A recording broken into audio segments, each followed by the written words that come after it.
Você resumiu ela bem, humanização.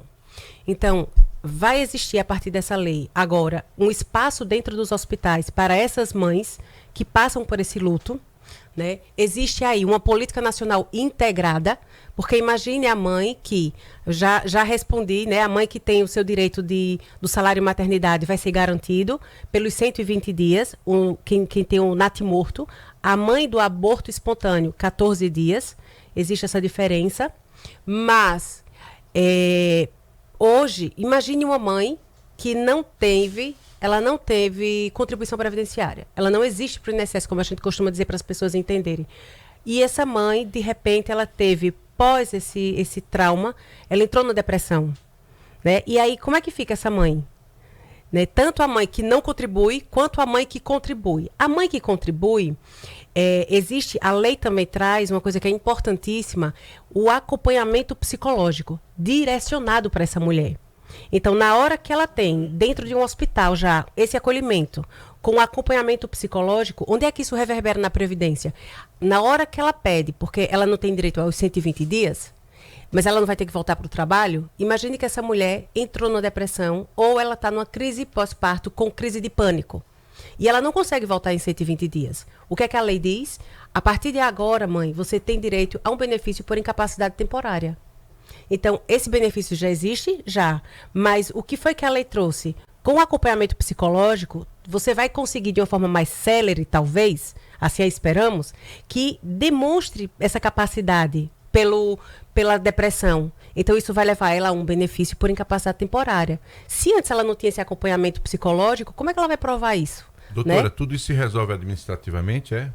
Também, tudo vai ser iniciado administrativamente, né? Todos os processos, em regra, eles precisam ser administrativos para, posteriormente, se assim não conseguir no administrativo, ingressar juridicamente. No caso, como ela já está com esses abalos e coisas nesse sentido, ela mesmo que tem que dar entrada, ou ela pode nomear um procurador, por exemplo, alguém da família, o marido, se tiver marido? Ela até pode, não teria problema nenhum. Não tem problema, né? Não, tem que juntar os documentos adequados, né? Sim, laudos adequados. Exato. A gente vai pensar, Marcos, como se fosse uma pessoa que está incapacitada temporariamente, que é a situação dela, né? E aí ela pede para que alguém a represente.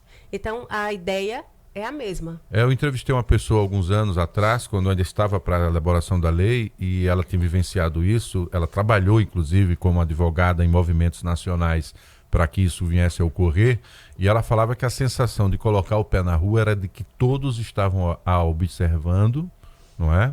Isso mesmo no carro, com o vidro fechado, mas a sensação de que estava sendo observada por todos, porque obviamente ela viveu os 9 meses da gestação. Exatamente. Né? E a pergunta natural, quem não sabia do caso, era: como está o bebê?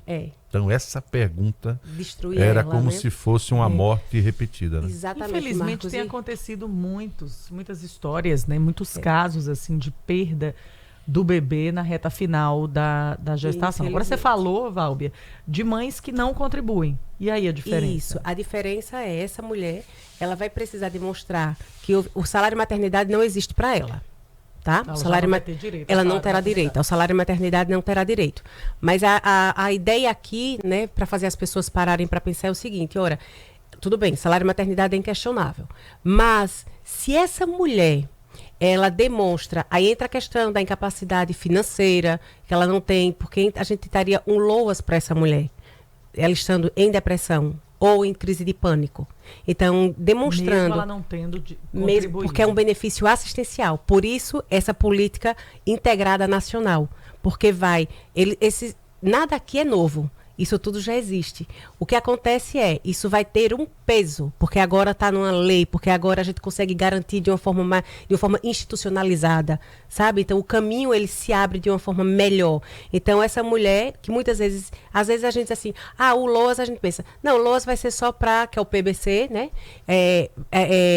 O LOAS vai ser só para quem tem uma doença de muito tempo. Mas essa mulher não está doente? Não é uma depressão?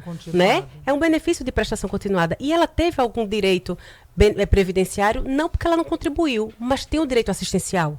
E isso é garantido também. Ô Marcos, a gente entra naquela discussão sobre a assistência às famílias que perderam os seus parentes naquela tragédia da Serra da Barriga. Muitos provedores da casa, muitos, né, pais de família, pessoas que realmente contribuíam com a renda principal para o sustento da família. Então essas pessoas se enquadrariam pela lei do luto parental. Na verdade, o luto parental ele está voltado diretamente para aquelas pessoas que o neném nasceu e faleceu ou o neném já nasceu morto, né? Então não nesses casos de perda de parente e de provedores. Não, nesses casos, se essas pessoas, pegando a tua pergunta que é importantíssima, o que essas pessoas devem fazer? Se elas contribuíam, se essa pessoa que faleceu era um contribuinte, ela vai ter direito a uma pensão. Uhum. E se essa pessoa que faleceu não contribuía, essa família vai buscar um benefício assistencial, que é o LOAS, porque o provedor que faleceu, infelizmente não contribuía para a Previdência, mas deixou aquele desfalque econômico. Então, a família, inevitavelmente, ela tem uma perda salarial aí, ela tem uma perda financeira, né? E isso vai, de forma concreta, se a gente consegue demonstrar que essa família, ela recebia aí abaixo de um salário, a renda per capita dessa família fica de 1/4, agora que é metade de um salário mínimo, então é tranquilo de você demonstrar, né? Porque tem essa questão financeira aí. Aí entram os outros quesitos. Ela vai ter que estar no CAD único, que são aquelas outras questões para LOAS. Mas é possível, é totalmente possível. Ou um benefício assistencial ou um previdenciário. Isso é importante. É isso aí, né? Eu fico assim impressionado, né? Porque a gente vai evoluindo ao longo do tempo e a gente vê que a previdência social no Brasil ela é ímpar, né? Porque eu acho que é um dos poucos países onde tem essa compreensão humanitária em relação à condição de sobrevivência das pessoas, né? Eu vejo algumas poucas acreditando que viver fora é melhor, mas lá fora a situação é bem diferente. Não há essa compreensão, o Estado não abraça, né, o cidadão como o Brasil faz nesse sentido. E é por isso que dividir essas informações e o conhecimento da Válbia Garrote com você abre frentes. Alguém mandou uma pergunta sobre, mas eu sou MEI. Bom, o MEI, ele já tem a cobertura previdenciária. Então aí você também passa a ter todos os direitos, desde que não esteja com o MEI atrasado. E nem, por exemplo, esteja com o MEI sem declarar, por exemplo, a declaração do imposto de renda. Então você tem que estar em dia para que o seu direito também seja colocado em prática. Doutora Válbia. Marcos, você agora deu aula. Oi. Eu estou assim muito feliz e fico feliz demais. Olha aí.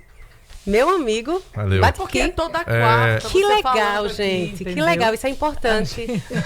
Nós somos mediadores, né, das informações. O jornalista é um mediador e vai aprendendo ao longo do tempo e aprende por osmose também, né? Ou seja, estar próximo faz com que a gente aprenda também. Queria agradecer sua presença, um dia de chuva como hoje, mas manteve o seu compromisso de trazer informações para os nossos ouvintes aqui no Jornal da Mix. Tenha um bom dia de trabalho, doutora Válbia. A gente se encontra na próxima quarta-feira, se Deus quiser. Até lá. Um bom dia a todos, Deus abençoe. Eu queria deixar aqui um abraço para o meu pneumologista. Olha, Marcos, o doutor Tadeu, ele disse que assiste a gente todas as quartas. O Tadeu?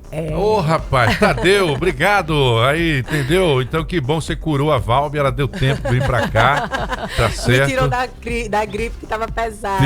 Quando estiver boa totalmente, doutor, se vacine, tá? Já vacinei, que é importante. Vacinei antes, inclusive.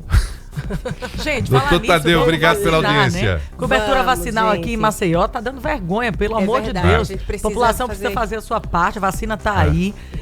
Vários postos rolando. Então, pessoas se mobilizam mais para show de forró do que para ir se vacinar e cuidar da saúde. Ali com a sanfona tocando, tá todo mundo na porta. Eu vou sugerir então às autoridades que coloquem um sanfoneiro lá, que aí a pessoa vai... Pois é. É uma boa ideia, gente. Então fica a dica. Beijo a todos. Valeu. Vamos faturar, gente. No aniversário da CVC, a gente preparou ofertas especiais para celebrar